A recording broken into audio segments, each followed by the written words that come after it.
Орос хэл. Та ирээдүйд ямар мэрэгчлэлтэй болохоор төлөвлөж байгаа вэ? Магадгүй та төмөр зам, ангаах, зэвсэг түчин, нисхийн зэрэг чиглэлээр суралцж мэрэгжил эзэмших төлөвлөгөөтэй байгаа бол орос хэл танд зайлшгүй шаардлагатай болно.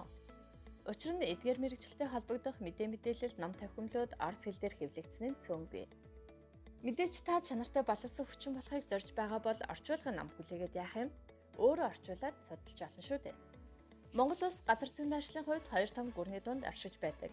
Тэгэхээр энэ хоёр улстай харилцаа, хамтын ажиллагаа бусад улс орноос илүү байдаг гэхэд хэлцэхгүй.